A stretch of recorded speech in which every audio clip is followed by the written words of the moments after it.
Hey YouTube, what's going on? So I haven't talked to you guys in a minute. I'm sure you noticed the hair. For those of you that didn't see the post in the community tab on this page, 2 weeks ago now almost, I shaved my head. Got rid of the mullet. It's pretty obvious. I was just growing tired of it. Sorry. Yeah, so mullet's gone, and I'm not staying in this buzz formation, but I had to do a hard reset on my hair. I'm gonna let it grow back out to a certain length, and I'm just gonna shape it, I think, into some sort of a short haircut that I like. I don't know if I'm gonna go back to long hair. I'm definitely not gonna go back to the mullet. I'm not gonna say that I'm never gonna go back to the mullet again, but obviously my hair is extremely short, so even if I wanted to go back to the mullet, it's gonna be quite a while until that happens. But that's the first thing, I guess, on the agenda, is addressing the fact that I now look like a walking Q-tip. So let me update you on the stuff that you guys give a shit about, which is everything and anything camera related, right? Obviously you can see next to me, the VariCam's still here. Not going anywhere, at least not anytime soon. I'm still really happy with it. I'm still gonna sit there and say that it's absolutely the best camera I've ever owned in my entire life, the VariCam 35, no question. I have a Panasonic DVX100 on my old tripod there. I've had that tripod for well over a decade. But that DVX is the DVX that I've mentioned in previous vlogs. It's never been used ever. There are 0 hours on the heads. It's in open box condition. I say that because I opened the box. This was a couple of years back during the COVID lockdown. So I just hold on to that DVX as a memento. I don't use it. I don't plan on ever using it. I try to, I'm just gonna keep it in the condition that it was, because that's a relic. I mean, that's very rare to come across a never used before DVX100. So I'm just holding on to it, and it's just sitting there because I didn't know where else to put it, so I just put it on my other tripod. But we do have another member of the family, new member of the camera family, and that is this little guy. So this is the Panasonic S1H, which obviously those of you that are subscribed to me probably saw the half-assed test footage that I took in my office at work the other day, just because I wanted to get something up and see what it looked like. I'm gonna do something a little more substantial with this thing tomorrow, at least that's the plan anyway. But I got this camera well under used market value because you can see there, the glass that protects the status LCD was cracked a little bit. Doesn't cause any operational issues. It is purely a cosmetic problem.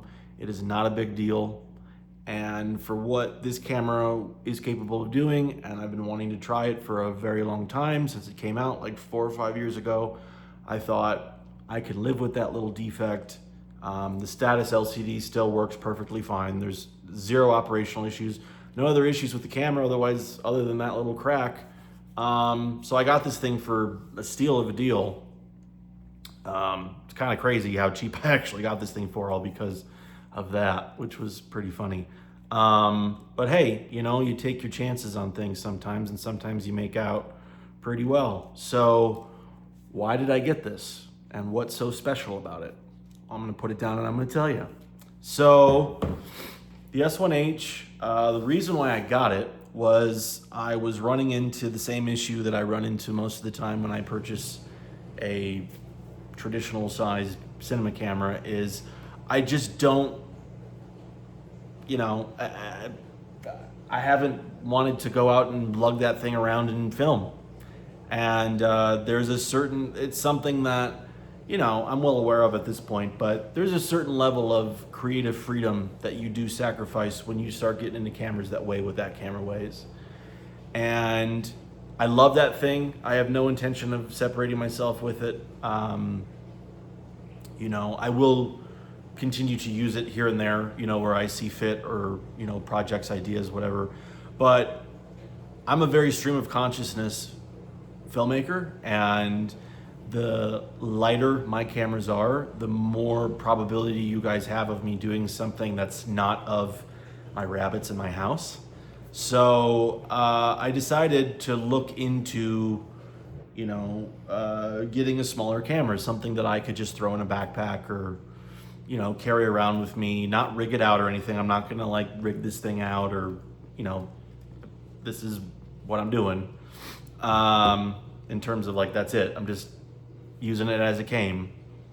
And just be able to, like, when I have that urge and the weather's nice and I want to go out and just be experimental and get shots, this camera gives me the freedom to do it.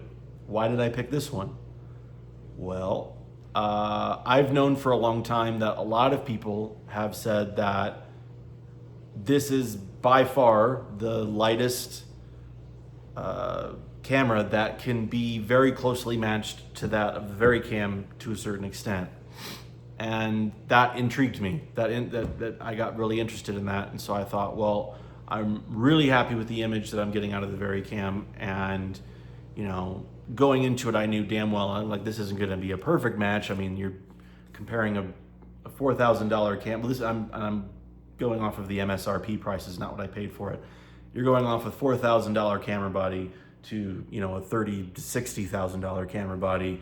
And both of these cameras were out at the time.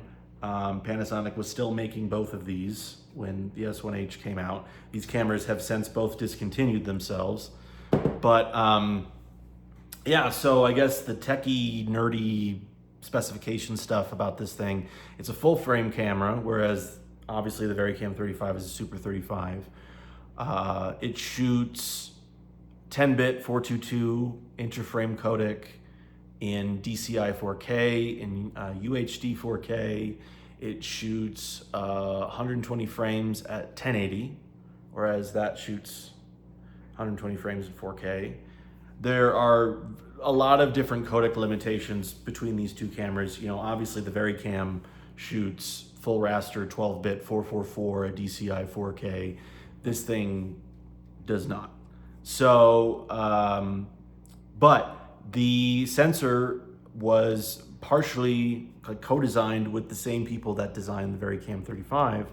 So the color science in this thing is pretty damn close. It's not spot on, but it's very close. And to be perfectly honest, with the little bit that I've shot with this already, I'm really gonna kind of put it into the swing of things tomorrow when I go out and film with it.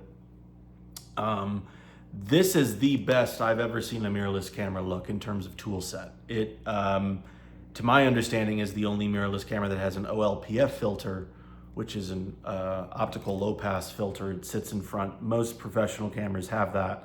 It filters out light that shouldn't be there and whatnot. And the fact that this little guy's got one of those, that was one of the biggest, like, oh my God, they actually made a mirrorless camera that's got an OLPF, because mirrorlesses usually don't. And to my understanding, this is the only model, the S1H, that has that. And it really does make a difference in terms of the image quality and getting rid of a lot of minute and little image artifacting. The camera does have variable frame rates. I don't know if it's the sake, I haven't really gone heavy into it, but the menus are telling me that this camera can go between 148 frames a second and 4K. The slow motion stuff does seem pretty limited. Like if I wanted to actually shoot 60 frames for slow motion, I would have to actually shoot native 60p and then slow it down in post, which is not a big deal. Obviously I'm spoiled, like most of us that have variable frame rate cameras, where all of the over cranking or under cranking is being done as it's being shot.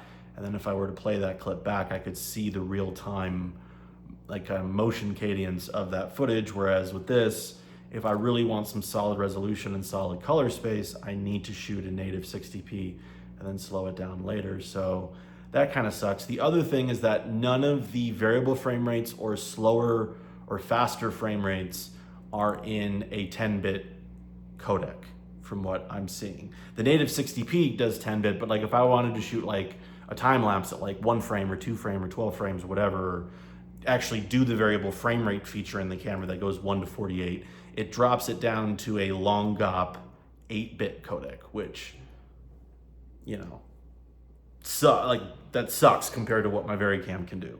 So there are a lot of technical shortcomings to this thing, obviously, compared to, you know, Panasonic's last flagship studio cinema camera. There's obviously going to be differences. So if you think that you're going to save a lot of money and a lot of hassle and you want the VariCam, but you're going to buy this, are there certain aspects of the VariCam that you gain with this thing? Yes. Are there a vast amount of things that you lose by getting this over the VariCam? Yes. So they're two completely different systems meant for two completely different things. But the great thing is that if you're shooting at normal speed, or, you know, I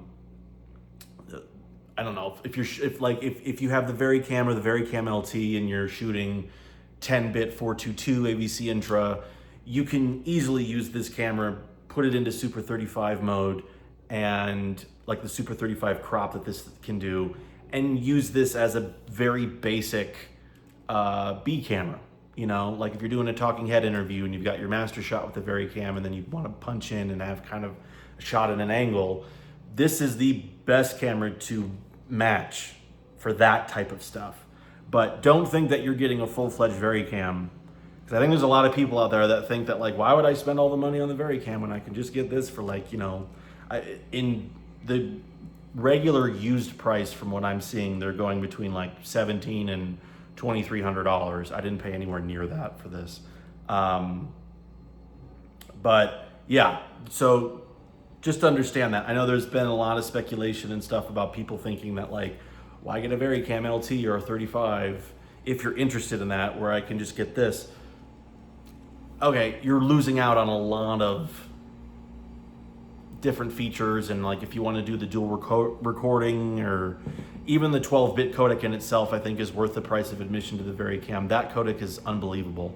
I was skeptical of it when I first got the VariCam in December, and since I've shot with the camera more, that 12-bit 4K codec that Panasonic made for the VariCam, the AVC Intra codec, is incredible. It's honestly amazing for the level of quality that codec is, and how small the files are compared to ProRes is kind of nuts. So yeah, so that's, you know, I know I'm kind of not going over everything, but yeah, that's the biggest updates I guess I have for you guys. So I'm kind of like a full Panasonic guy at the moment right now. Everything that I fucking own is Panasonic when it comes to cameras. Even the Memento that I've got over there is a fucking Panasonic DVX100. So yeah, and then the lens that I got is nothing special. It's like a kit lens that comes with other L-mount Lumix cameras. It's 20-60 f3.5. So it's really nothing, you know, to get all fucking excited about. But yeah, I'm gonna go out and I'm gonna shoot with this thing tomorrow. I'm kind of gonna make a day of it, put my headphones on, listen to some music, kind of do what I used to do in my early 20s, where I would walk around Naperville, Illinois or Chicago with a camera in my hand and just go experiment and get shots. And I will say though, like in terms of feature set, I've owned my share of cameras in general. Most of you know that. But within that, I've owned my share of mirrorless cameras or HDSLRs or whatnot, and without question, I can tell you already right now that this is the best mirrorless camera system that I've ever owned, that's tailored to cinema or video, or however you want, like motion picture. So better than any of the GH cameras. I've used all of them except for the GH7, so we're not gonna put that one into the bunch. Maybe the GH7 is better than this. I doubt it. This, yeah, and I had the S5 and the S5 Mark II last year. This is balls to the wall better. So again, all my opinions about cameras and stuff are subjective. You could get this thing and just be like, Crumlum's full of shit. Okay, personally for me, what I, you know, the experience that I've had with cameras and the kind of trials and tribulations that I run these things through for the money, but just in general, I have not seen an image better looking coming straight out of a mirrorless camera when it comes to video or digital cinema, or however you want to label it, than the S1H. It is insane. And the camera's got a dual native ISO, just like the VariCam does, but the sensitivities are different. So the two base ISOs on the S1H are 640 and 4000, whereas on my VariCam, it's 800 and 5000. So a little different, but I did see that this camera is about half of a stop different in terms of dynamic range to the VariCam. So that's pretty cool. They're very close. So the images are very, very close, rudimentarily. I can't English today. So yeah, I will plan at some point when I have time. I might actually do it this weekend because my husband's up in Aspen. Actually, funny enough, my husband's on a ski trip right now up in Aspen, Colorado, which is like 3.5 hour drive from Denver. And he actually was invited by one of my friends from film school who's a big skier, snowboarder, and his girlfriend and like all their friends. And so Nick is up in Aspen right now skiing with one of my friends from film school, which is kind of cool. Hopefully I'll get to see him before he heads back to Chicago later this next week, but we will see. So yeah, so I have time. So I was planning on some point, maybe I'll do it this weekend when I've got some time to do it, of setting up both of these cameras with the exact same settings, exact same f-stop, like trying to mirror them and show you guys the difference, or how similar they are and how different they are and whatnot, and see, I guess, what you guys think of that. So that's it. That's all I got. Just wanted to send you guys a quick update. I know I have not talked to you guys in a couple weeks.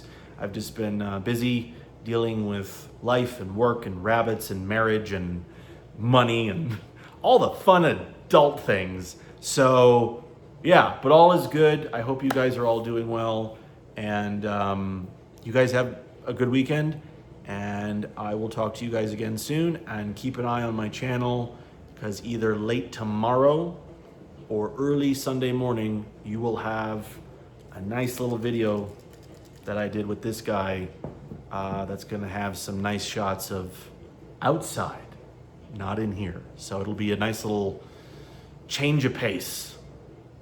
All right, you guys have a good weekend. I love you all. I'll talk to you later.